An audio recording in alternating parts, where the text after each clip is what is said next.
உலகத் தமிழ் சொந்தங்கள் அனைவருக்கும் ஜோதிட பூமியின் வார ராசி பலன்கள் காண காத்திருக்கின்ற உங்கள் அனைவருக்கும் ஜோதிடர் மதுரை கார்மேகத்தினுடைய பணிவான வணக்கங்களை தெரிவித்துக் கொள்கின்றேன்.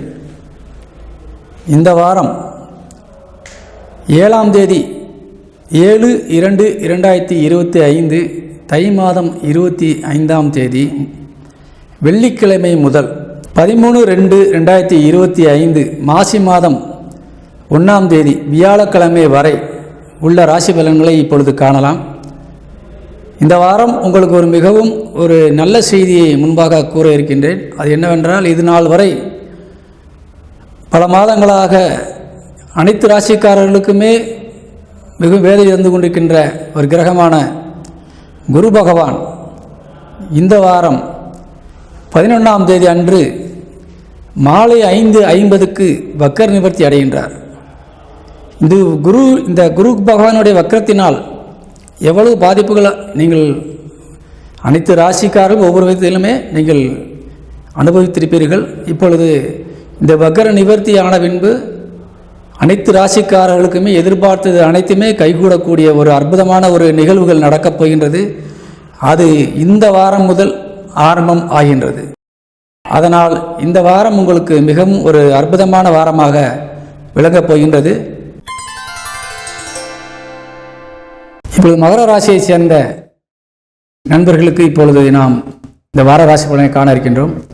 மகர ராசிக்கு அதிபதியாக விளங்கக்கூடியவர் சனி பகவான் உங்கள் ராசிக்கு 2ஆம் இடத்திலே அமர்ந்திருக்கின்றார். பாத சனியாக அமர்ந்து கொண்டு இப்பொழுது உங்களுக்கு அருள்பாலித்துக் கொண்டிருக்கின்றார். முதல் சுற்றில் இருப்பவர்கள் என்றால் கொஞ்சம் கவனம் தேவை. 2ஆம் சுற்று என்றால் அவர் பாத சனியிலிருந்து விலகும் பொழுது உங்களுக்கு பல நன்மைகளை செய்துவிட்டு செல்வார். அதே போல உங்கள் ராசியில் இருக்க வேண்டிய உங்கள் ராசிநாதன் 2ஆம் வீட்டில் இருந்து கொண்டிருக்கின்ற பொழுது இப்பொழுது உங்கள் ராசியிலே சூரியன் வந்து அமர்ந்திருக்கின்றார். சூரியன் உங்கள் ராசிக்கு 8க்குடையவன். 8ஆம் வீட்டு அதிபதியாக விளங்கக்கூடிய சூரியன் 8ஆம் இடம் என்பது ஒரு ஆயுள் ஸ்தானம். ஆயுளுக்கு அதிபதியாக விளங்கக்கூடியவர் சூரியன் உங்களுக்கு உங்கள் ராசிக்கு. அதே போல திடீர் அதிர்ஷ்டம் திடீர் யோகத்தின் மூலியமாக உங்கள் தனவரவுகளையும் தரக்கூடிய ஒரு கிரகம் சூரியன் தான். காரணம், அவர் பணபரஸ்தானம் என்று சொல்லக்கூடிய இடம் 8ஆம் இடம். திடீர் யோகத்தின் மூலியமாக ஒரு செல்வங்களை அள்ளித்தரக்கூடிய அந்த சூரியன் உங்கள் ராசியிலே அமர்ந்திருக்கின்றார். ஆனால் அந்த சூரியன் இப்பொழுது செயல்பட முடியாத அளவிற்கு செவ்வாயுடைய நட்சத்திர காலிலே அமர்ந்திருக்கின்றார். செவ்வாய் என்பது இப்பொழுது உங்களுக்கு ராசிக்கு 6ஆம் இடத்திலே அமர்ந்து உங்களுக்கு விரயஸ்தானத்தை பார்த்து கொண்டிருக்கின்றது. செவ்வாய் வக்ரகதியிலே இருக்கின்றார். செவ்வாய் உங்களுக்கு 4ஆம் வீட்டிற்கு அதிபதியாகவும் லாபஸ்தானம் என்று சொல்லக்கூடிய 11ஆம் வீட்டிற்கு அதிபதியாகவும் விளங்கக்கூடியவர். நமக்கு நிறைய நன்மைகளையும் நிறைய சொத்துக்களையும் நிறைய லாபத்தையும் தரக்கூடிய அந்த செவ்வாய் இப்பொழுது வக்ரகதியிலே இருந்து நம்மை சுவைத்துக் கொண்டிருக்கின்றார். எனவே இந்த மகர ராசியை சேர்ந்த ஆண் பெண்கள் தயவு செய்து செவ்வாய் வக்கரம் நிவர்த்தி அடைவதற்கு இன்னும் 2 வார காலங்கள் இருக்கின்றது. அதற்கு முன்னதாக குரு வக்கர நிவர்த்தி அடைகின்றார் 11ஆம் தேதி மாலை 5:50 இந்த மாலை 5:50 வக்கர நிவர்த்தி அடைந்து விட்டால் செவ்வாயின் பார்வையில் இந்த கொடுமைகள் விலகும். காரணம், செவ்வாயே குருவின் நட்சத்திர காலில் அமர்ந்திருக்கின்றார். ரொம்பவும் உஷ்ணமாக இருக்கக்கூடிய அந்த செவ்வாயை குளிர்வித்து ஒரு நல்ல பார்வைகளை உங்களுக்கு தந்து விடுவார். அதனால் நிச்சயமாக வருகின்ற 12ஆம் தேதி அதிகாலை சூரிய உதயம் என்பது உங்களுக்கு ஒரு மகிழ்ச்சியை தரக்கூடியதாக இருக்கும். அதுவரை நீங்கள் எடுக்கின்ற முயற்சிகளிலே பல தடைகள் ஏற்படலாம், பல சோதனைகள் நீங்கள் எதிர்கொண்டு வரலாம். இருப்பினும் உங்கள் ராசிநாதன் ஆட்சி பலம் அடைந்திருக்கின்றார். ஆட்சி பலம் அடைந்த ராசிநாதன் உங்களுக்கு மன வலிமையும் தன்னம்பிக்கையும் தைரியத்தையும் கண்டிப்பாக கொடுத்து கொண்டிருப்பார். இந்நிலையிலே சனியும் கெட்டிருந்தால் உங்கள் நிலைமையே வேறு. ஆனால் சனி ஆட்சி பலம் அடைந்து உங்களை மன தைரியத்தை கொடுத்து கொண்டிருக்கின்றார். அதே போல 2ஆம் இடத்திலே சனி ராகு சாரம் பெற்று அமர்ந்திருக்கின்றார். 2ஆம் இடத்திலே புதன் அமர்ந்திருக்கின்றார், செவ்வாய் சாரம் பெற்று. புதன் உங்கள் ராசிக்கு 6ஆம் வீட்டுக்கு உடையவர், அதே போன்று 9ஆம் வீட்டுக்கு உடையவர். உங்கள் குலதெய்வத்தின் மூலியமாக உங்களுக்கு வரக்கூடிய நன்மைகளை செய்ய புதன் 2ஆம் வீட்டில் வந்து அமர்ந்திருக்கின்றார். ஆனால் அந்த புதனை செயல்பட விடாமல் தடுத்து கொண்டிருக்கின்றவர் செவ்வாய். ஏனென்றால் புதன் செவ்வாய் நட்சத்திர காலில் அமர்ந்திருக்கின்றார். எனவே உங்களுக்கு தன வரவுகள் என்பது இப்பொழுது 8ஆம் கனியாக இருக்கின்றது. அதே நேரத்திலே வருகின்ற ஒரு தன வரவு என்பது மீண்டும் வெளியே சென்று கொண்டிருக்கின்றது. வந்தாலும் கையில் இருப்பது கிடையாது. 2ஆம் வீட்டிலே 2 குறைவன் சனி ஆட்சி பலம் அடைந்திருந்தாலும், ராகு உங்களுக்கு நன்மை செய்யக்கூடிய கிரகமாக இருந்தாலும், ஏனென்றால் சனி ராகு சாரத்தில் தான் அமர்ந்திருக்கிறார். இந்த வாரம் முழுவதும் குடும்பம் காப்பாற்றப்படுகின்றது. குடும்பத்திற்கு தேவையான நிதி உதவி கண்டிப்பாக வழங்கப்படுகிறது. குடும்பத்திற்கு பாதகம் செய்யக்கூடியவர்களை அடக்கி ஒடுக்கி அந்த இறையருள் உங்களை காக்கின்றது. அதனால் நீங்கள் தைரியமாக இருக்கலாம். 3ஆம் இடத்திலே ராகு அமர்ந்து உங்களுக்கு சுக்கிரனோடு இணைந்து அருள் பாலித்துக் கொண்டிருக்கின்றார். மகர ராசிக்கு சுக்கிரன் 10ஆம் வீட்டிற்கு அதிபதியாகவும் 5ஆம் வீட்டிற்கு அதிபதியாகவும் வழங்கக்கூடியவர். இந்த 2மே முக்கியமான வீடுகள்.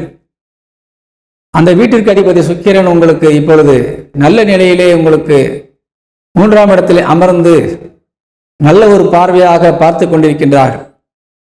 அவர்களுக்கு எந்த விதமான ஒரு கெடுதல் பார்வையும் இல்லை. அதனால் சுக்கிரன் உங்களுக்கு கண்டிப்பாக நன்மை செய்யக்கூடியவராக இருக்கின்றார். தொழில் ரீதியாக தடைப்பட்ட விஷயங்கள் எல்லாம் இப்பொழுது மீண்டும் நடைபெறக்கூடிய ஒரு வாய்ப்புகள் இருக்கின்றது.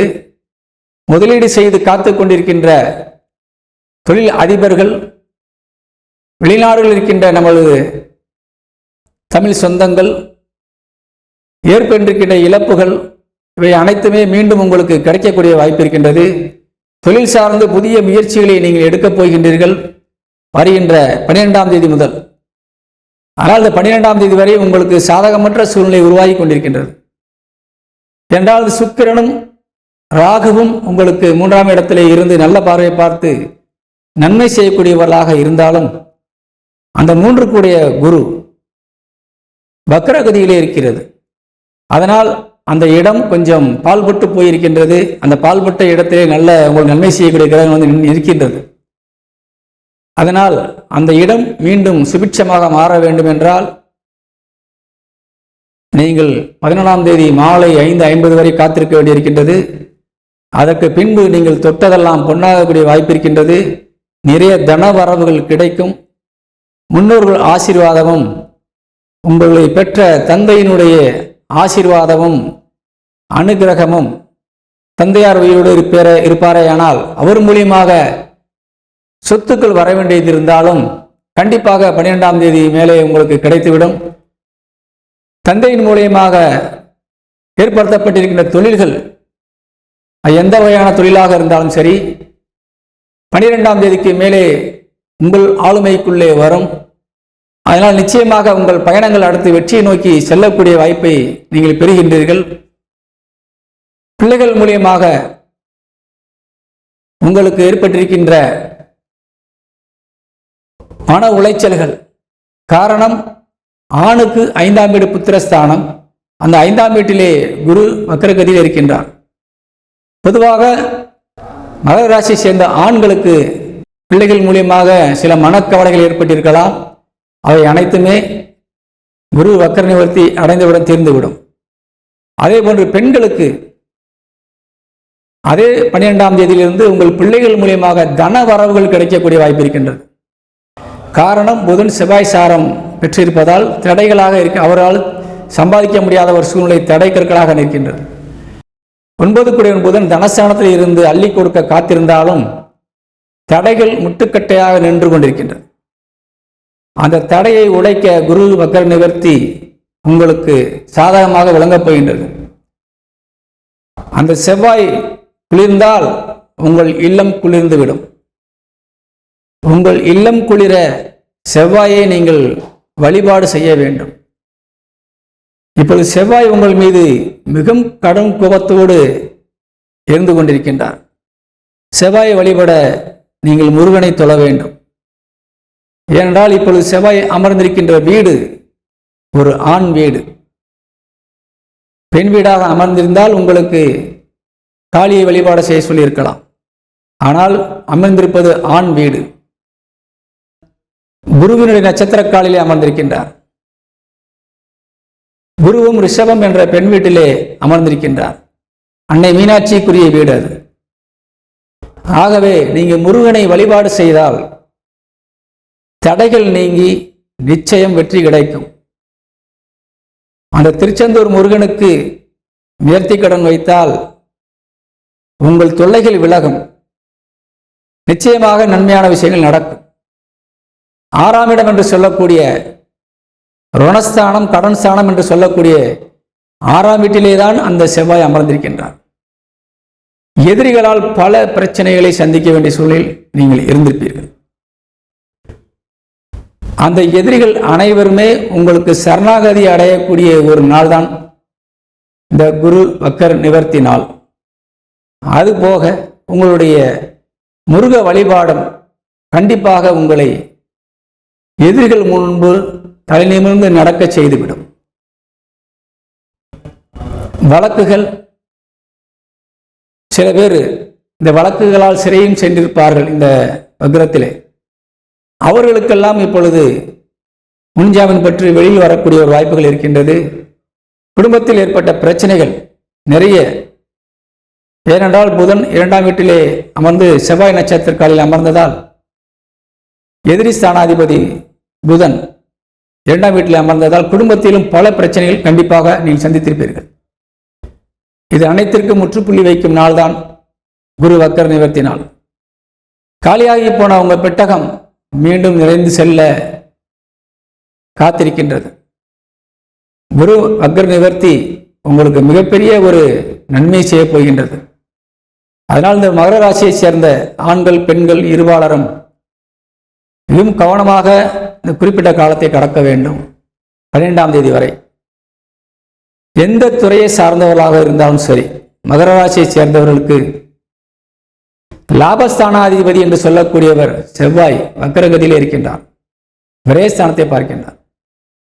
நீங்கள் கலைத்துறையை சார்ந்தவர்களாக இருந்தாலும் சரி, நீதித்துறை சார்ந்தவர்களாக இருந்தாலும் சரி, விவசாயத்துறை சார்ந்தவர்களாக இருந்தாலும் சரி, அரசியல் துறையை சார்ந்தவர்களாக இருந்தாலும் சரி, இந்த நேரத்திலே உங்களுக்கு உதவிக்கரம் என்பது நீட்டப்படுவது கடினம்.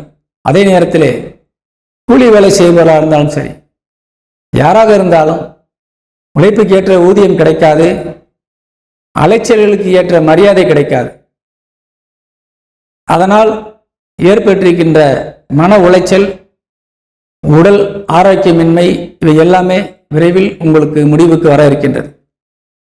அதே கஷ்டம் தருகின்ற அதே முருகனை நீங்கள் காலை பிடித்தால் நிச்சயமாக உங்களை மன்னிப்பார், உங்களுக்கு நல் உதவிகள் செய்வார்.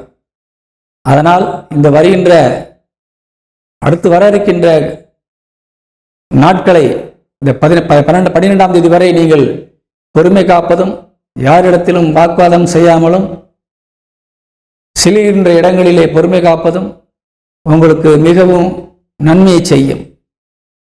அதன் பிறகு நீங்கள் வேகமாக செயல்படக்கூடிய வாய்ப்பு நிறைய இருக்கின்றது. எதிரிகள் கூட உங்களுக்கு தலைவணங்கி வரவேற்கக்கூடிய நாட்களும் வந்து சேரும். அதனால் குறிப்பிட்ட இந்த மகர ராசியை சேர்ந்த ஆண் பெண்கள் இருவரும் கவனத்துடன் நடந்து இந்த வாரத்தை கடப்பீர்கள் என்று எண்ணுகிறேன். இந்த வாரத்திலே மகர ராசியை சேர்ந்த அன்பர்கள் அனைவருக்கும் ஒரு அதிர்ஷ்ட எண் 4 பயன்படுத்தி வெற்றி பெறுங்கள். அதேபோன்று மகர ராசிக்கு இந்த வாரத்திலே சந்திராஷ்டமம் இருக்கின்றது. சந்திராஷ்டம காலங்கள் 12ஆம் தேதி இரவு 7:54 முதல் அடுத்த நாள் 13ஆம் தேதி வரை முழுமையாக உங்களுக்கு சந்திராஷ்டமம் இருக்கின்றது.